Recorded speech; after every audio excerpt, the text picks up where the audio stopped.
중국이 베껴도 못 따라오는 한국 조선업의 진짜 정체. 여러분, 안녕하세요. 오늘은 정말 흥미로운 이야기를 들고 왔습니다. 바로 한국 조선업에 관한 이야기인데요. 여러분은 혹시 이런 생각 해보신 적 있으신가요? 중국은 뭐든지 다 베끼잖아. 조선업도 곧 따라잡지 않을까? 실제로 많은 분들이 이렇게 생각하시더라고요. 그런데 말입니다. 현실은 정반대입니다.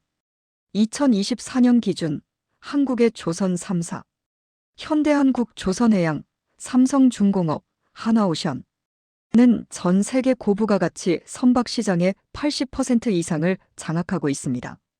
LNG 운반선은 거의 독점 수준입니다. 중국이 분명히 물량으로는 세계 1위입니다. 하지만 정작 돈이 되는 기술이 필요한 배는 만들지 못하고 있어요. 왜 그럴까요? 오늘 그 비밀을 낱낱이 파헤쳐 보겠습니다.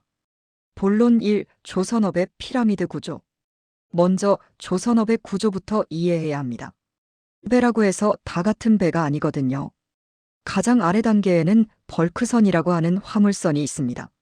석탄, 곡물 같은 걸 실어 나르는 배죠. 솔직히 이건 기술적으로 그렇게 어렵지 않습니다. 중국이 이 분야에서는 압도적입니다. 가격 경쟁력으로 밀어붙이거든요. 그 위에는 컨테이너선이 있습니다. 여러분이 아시는 그 네모난 컨테이너 박스를 싣는 배요. 이것도 중국이 많이 만듭니다. 하지만 여기서부터 슬슬 한국의 존재감이 올라가기 시작합니다. 그리고 정점에 뭐가 있냐? LNG 운반선, 해양 플랜트, 친환경 특수선박이 있습니다. 이게 바로 조선업의 꽃입니다. 여기서 한국은 사실상 독점 체제예요. LNG 운반선 한 척 가격이 얼마인 줄 아세요? 대략 2억 5천만 달러, 우리 돈으로 3,300억 원 정도 합니다. 벌크선은 5천만 달러 정도입니다. 같은 배인데 가격이 5배 차이가 나요. 왜 그럴까요? 바로 기술 격차 때문입니다. 본론 이 LNG 운반선 무엇이 다른가? LNG 운반선이 뭐길래 이렇게 비싼 걸까요? LNG는 액화천연가스입니다. 천연가스를 영하 163도까지 냉각시켜서 액체로 만든 거예요. 부피가 600분의 1로 줄어들거든요. 그래야 효율적으로 운반할 수 있습니다. 문제는 이 영하 163도를 유지하면서 바다를 건너야 한다는 겁니다. 생각해 보세요. 여름철 적도를 지나가는데 배 안에는 영하 163도짜리 액체가 들어있어요. 이게 조금이라도 새거나 온도가 올라가면 대참사입니다. 그래서 LNG 운반선의 핵심은 탱크 기술입니다. 한국이 가진 가장 강력한 무기가 바로 이 멤브레인 탱크 기술이에요. 멤브레인이 뭐냐? 얇은 금속막으로 만든 탱크인데 두께가 0.7mm밖에 안 됩니다. A4 용지 10장 두께예요. 이렇게 얇은 금속막으로 어떻게 영하 163도를 견디냐고요? 여기에 비밀이 있습니다. 멤브레인 탱크는 단열재와 금속막이 정교하게 결합된 구조입니다. 그냥 붙이는 게 아니라 배가 파도에 흔들릴 때 액체가 출렁이는 슬로싱 현상까지 견뎌야 해요. 이 기술을 제대로 구현하려면 수만 가지 용접, 접합, 단열 기술이 완벽하게 조화를 이뤄야 합니다. 한국은 이 기술을 40년 넘게 축적해왔습니다. 프랑스 GTT라는 회사가 원천 특허를 가지고 있지만 실제로 이걸 배로 만들어낼 수 있는 나라는 한국과 일본뿐이에요. 그런데 일본은 지금 사실상 조선업에서 손을 놓은 상태고요. 본론 3. 중국은 왜 못 따라오는가? 그럼 중국은 왜 못 만들까요? 돈도 많고 사람도 많고 의지도 있는데 말이죠. 첫 번째 이유는 소재 기술입니다. LNG 탱크에 들어가는 특수 합금, 단열재, 이런 것들은 그냥 사온다고 되는 게 아닙니다. 배라는 건 계속 움직이잖아요. 온도도 변하고 압력도 변하고 진동도 있고 이런 극한 환경에서 수십 년간 안전하게 작동해야 합니다. 한국은 포스코를 비롯한 소재 기업들이 조선사들과 긴밀하게 협력하면서 이런 소재를 개발해왔어요. 이게 하루아침에 되는 일이 아닙니다. 두 번째는 인력입니다. 배를 만드는 건 결국 사람이 합니다. 용접공 한 명 한 명의 실력이 배의 품질을 좌우해요.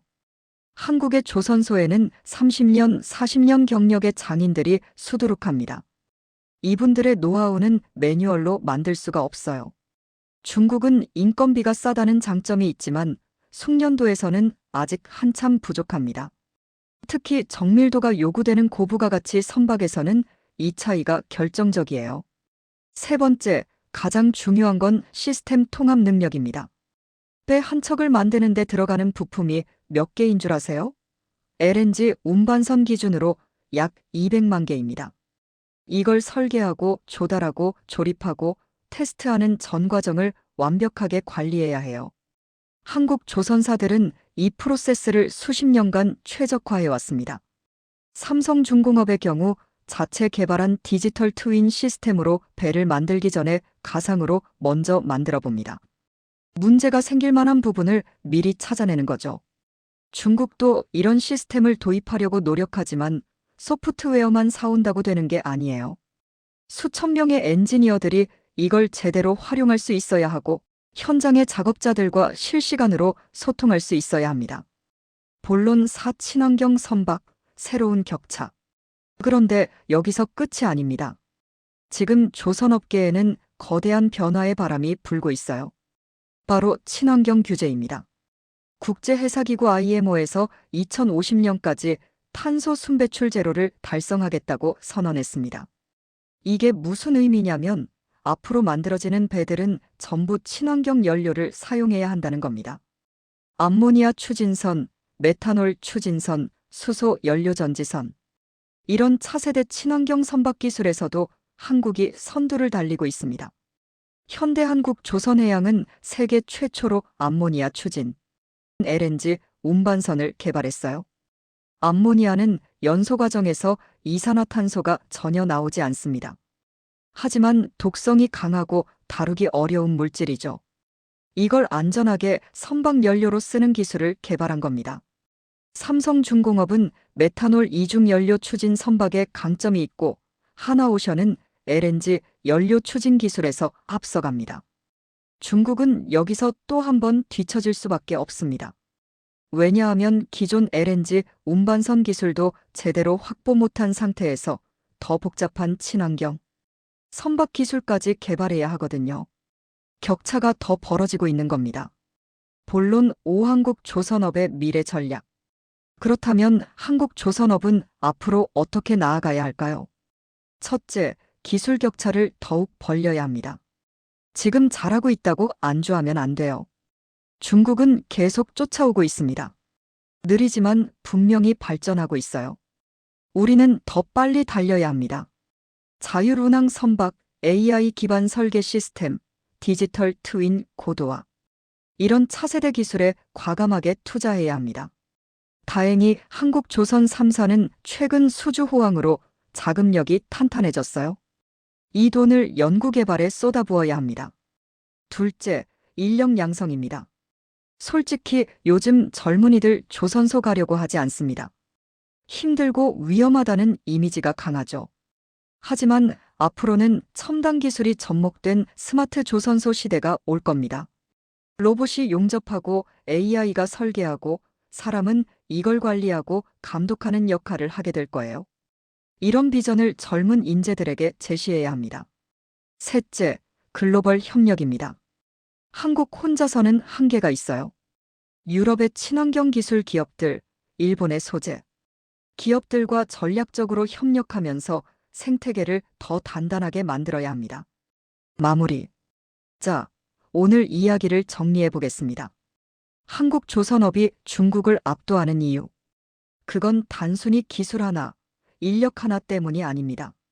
40년 넘게 축적된 소재 기술, 숙련된 인력, 완벽한 시스템 통합 능력, 이 모든 것이 유기적으로 결합된 생태계 전체의 힘입니다.